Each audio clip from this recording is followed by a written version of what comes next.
If you're looking for ways to seize your moment, get confident, and just say yes, then this video is for you. I really worked hard on it to make sure that I didn't let what I thought could be my moment, I guess, go out the door because of whatever reason. I always found it hard to say no to anything. And I think that's where the confidence comes from. I know that I've worked. I know that I will continue to attempt to work. It may be in my mother's backyard, this one-man show, but I will do something. Need motivation? Watch a top 10 with Believe Nation. What's up, it's Evan. My one word is believe, and I believe in you. I believe you have an amazing gift inside you that I want to see explode out into the world. So let's get your motivation to a 10 and get you believing in you. Grab a snack and chew on today's lessons from a man who went from playing the Coca-Cola bird at age 6 in a school production to becoming an award-winning actor in The Big Bang Theory. He's Jim Parsons, and here's my take on his top 10 rules of success. Enjoy!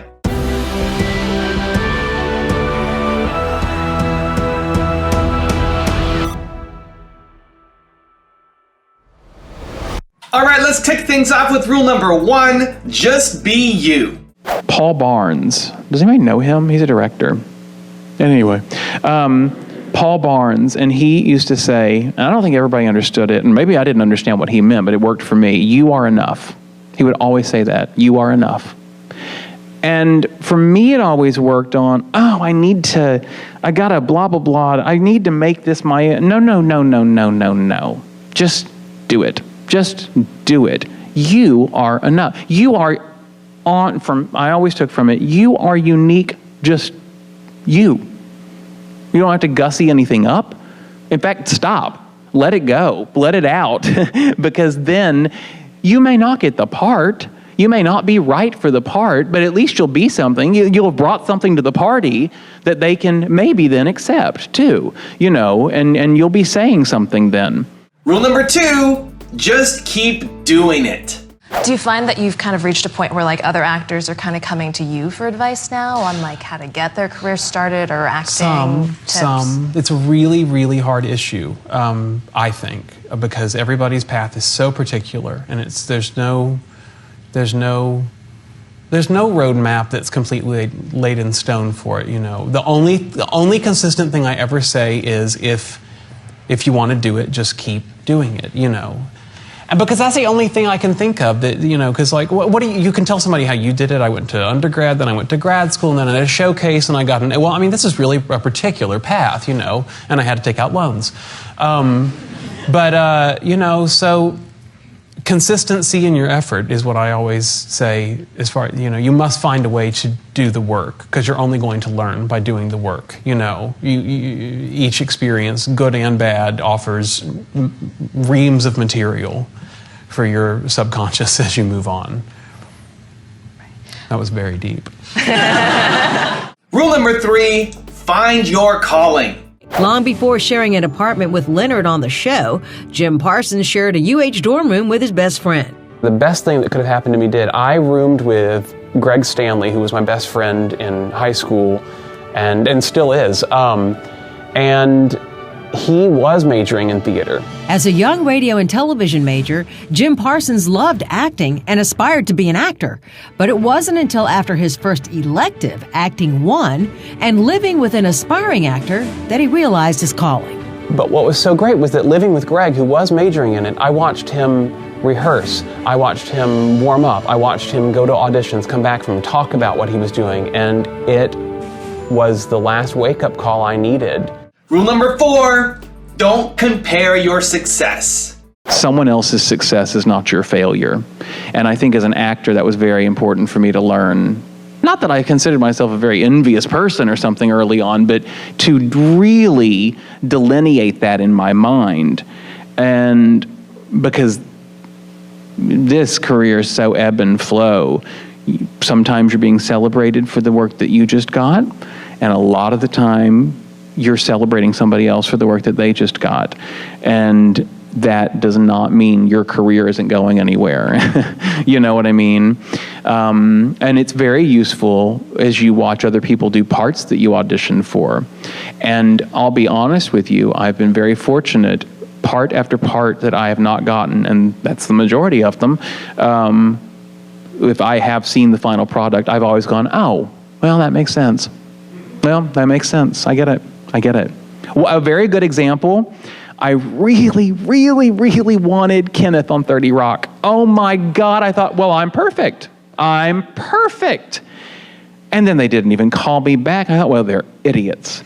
And then I saw the show and was like, oh, are you kidding me? Well, I couldn't do that. I couldn't do that. That's brilliant. That's a very shining example. He's a very unique individual. What he did was very special. But to varying degrees, they're all, for the most part, like that, And when they're not, you're like, well, you got what you deserved, you idiots, so. Rule number 5, seize your moment. You go through a run as an actor where you shoot pilots, or you audition for pilots, you don't get some of them, you get some, they don't go, and there's always this idea that, when is it going to hit? Am I going to get my moment? Right. When you worked on this show, did you think you were going to get your moment? When I saw the material for the audition, I didn't feel very judgmental about, is this show good or bad, but I knew the character was something that I just felt, because you do audition for so many things, because you do see so many characters that you're like, well, that sort of works. And this one I thought, I don't know if they'll think that I'm the one for it, but I think I should be in the final group they're looking at. So in that way, I really worked hard on it to make sure that I didn't let what I thought could be my moment, I guess, go out the door because of whatever reason. I tried to take as much control of it as I could. Rule number 6, find your creative process. What's your process? This is a good question for Jim Parsons. What's your process for preparing for each episode?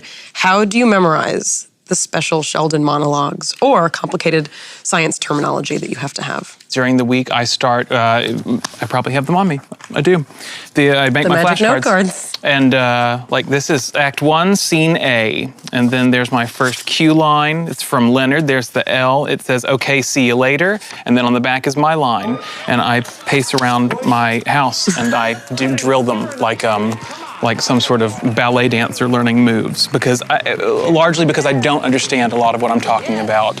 And so I need the muscle memory to be in my mouth, at least, to be really ready to go, because if I do think about it, A, the right words will never occur to me, and B, the ones that do will just be wrong. I don't want to be joined to another object by an inclined plane wrapped helically around an axis.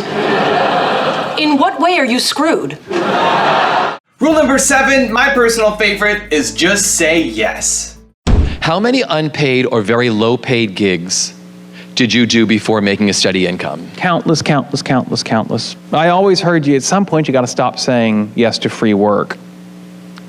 And I guess to a degree that's true, but I always found it hard to say no to anything. And when I moved out here, I'd do a commercial or whatever and get some money, but then I did a couple of student films for people at Columbia or whatever, and anything to just keep moving and seeing new things. And I mean, that was my first camera experience, was literally working with these students for Columbia. And I remember I had a good friend. He was like, well, what kind of film are they using? I went, oh, I don't know. He goes, well, you should know. What if it's not such and such? You can't use it for your reel. And I was like, oh, I'm an idiot. And then luckily I snapped out and went, no. Listen. I'm not doing this for a goddamn reel. I am doing this so I can do exactly what we talked about. And I said this to him at the time. I'm doing it so I understand what it's like to have an intimate scene with one person while there's 18 other people over here, because I'm not used to that. And until I'm used to it, I'm not going to be any good at it. And I may not even be good at it after that, but I've got to try. All in praise of free work. Rule number 8, get confidence from hard work. I've said before, every taping we do, every audition I go to, every meeting, even today, no matter how excited part of me is to go and do it, there's part of me that equal point that is like, if it was canceled, that'd be great. If there was a power outage at Warner Brothers every Tuesday night right before the show taped, I'd be like, okay, that's fine. And yet there's a part of me that can't wait to get out there and really wants to do it. And auditions the same way. It's like, I like this, I've worked on it, blah, blah. And I think that's where the confidence comes from. I know that I've worked. I know that I will continue to attempt to work. It may be in my mother's backyard, this one-man show, but I will do something. But that's really all I'm completely, I would say, confident in. Rule number 9 is love storytelling. How do you feel about filming in front of a live audience? Is that something that's gotten easier over the years? I love filming in front of the audience. I think it's the best part of this job, to be honest. I don't find it any easier or harder than I did on day one. I'd done a lot of theater anyway, so I was used to being in front of people. My favorite thing in the world is being part of telling a story. And there's nothing more boring than telling the same story to the same people as in rehearsal over and over again. So they come, and that's what I'm doing it for, I feel, as an actor in any medium, is the chance to tell that story for the first time to fresh ears. And you really come alive in front of the audience in a new way. You think so? I definitely notice you're someone who does thrive from that extra energy. Yeah, Jim Parsons. See, I need the extra push. I don't know how to give it all until it's D-Day. That's why they're still there. And rule number 10, the last one before the bonuses, have fun. What 3 things would you take with you from Earth to your planet? I would take Todd, my partner. I would take Otis, my white dog, and I would take Rufus, my Shih Tzu. And the rest of you can piss off. What skill or talent would you like to learn? To whistle. I can't either. Really? I can't. I'm very surprised a musician can't. I feel so much better. So do what? I'm sorry. You know what? I don't even mean that, because I consider myself my own level of musician in what I do. I've been trying to learn how to whistle. What do you think the problem decades. is? I just don't know. I think you either can or you can't. It's one of those things. Have you tried hard? Yes, and it sounds just like that. So you won't even do it. Nope. That's probably wise. Do you know how often a script calls for an actor to whistle? It's frequent. That is really good to know. I would have never guessed Did that. I play? Yeah. Because you don't think I have an ounce of rhythm? What? What's the judgment you've made? That is really mean. No, That's no. not what I said. You said no. You're right. I put words in your mouth. But you're so great at acting. Yeah. That I couldn't picture you having Having any time room for another absolutely, skill. Absolutely. Thank you. See how I changed that? You were See what I really did? sweet. Now I've got some special Jim Parsons bonus rules for you, but before getting to them, I have a question of the day for you. What do you think of Jim's idea of just saying yes and doing more free work to get exposure and experience? Is free work a good idea or not? Leave in the comments below. I'm excited to see what you have to say. Thank you guys again for watching. I believe in you. I hope you continue to believe in yourself and whatever your one word is. Much love. I'll see you soon and enjoy the bonuses. Do you read reviews of An Act of God? No. No. I certainly know the tone of the... It's the reviews. Reviews in general are very funny, but the reviews for theater are actually very, very important because it makes a big difference. But this is something I have to do 8 times a week. You know what I mean? Like for a movie or a TV thing, it's in the can. It's over. So if you wanted to read it, it's not going to affect what you're doing. If I read it, I have to go out and, do it again. What if they talk about a specific line you said that you didn't say that well? Well, you'll never say it well now. In a weird way, a review is for everybody but you when it's your show or whatever, It's really, in a weird way, none of your business, It's one person's opinion, and that's fine. I actually like reviewers. I love reading reviews of, music albums and stuff. I especially enjoy reading like an album that I enjoy and I enjoy listening to. I'll go back and find the positive reviews of it, like in the major publications like Rolling Stone or Pitchfork or whatever, and I'll read it, and I enjoy reading how they celebrate it. And because well done criticism is a very fun thing. It's fun to break down art. A lot of the other tics, some of them, like the penny on the door, I don't know where that came from. That wasn't written in a script first, though it came during a rehearsal week. The word bazinga came during a rehearsal week. It wasn't in the script. One of the writers used to say that in the room, apparently. Isn't that ridiculous? And curse that man. No, I don't mean that. Look, it could be where I always think of, I could have some sort of phrase following me like dumbass or something, you know what I mean? What did Urkel say? Did I do that? Or whatever, it could be worse.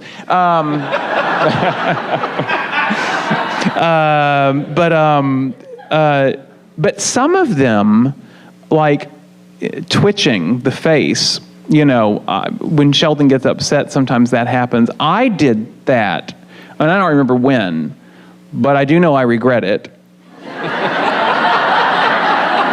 I mean that sincerely, you know. And this is the funny thing about doing television. I guess it's unique to television. You know, I was used to theater choices. I was used to, this is what I do in this part, in this role right now, and goodbye in 8 weeks, or whatever the hell.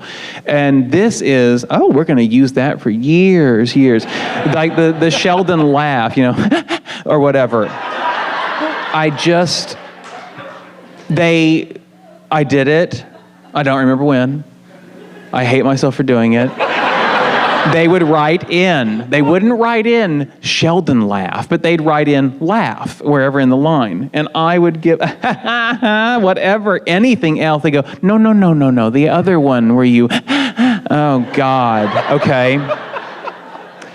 And so for me, that's how tics have been invented. And they ride you like tics do. You just can't shake them. So let me give you the one-word secret to happiness. One word. This is all you need to be happy. The most important word ever. If you had to think of one word that's most important to you or that sums you up or that would be kind of like a little beacon. Hey Believe Nation, if you want to know what the most important one word is for Tony Robbins, Gary Vaynerchuk, Oprah Winfrey, will.i.am, and Howard Schultz, I have a very special secret video for you. Check the description for details.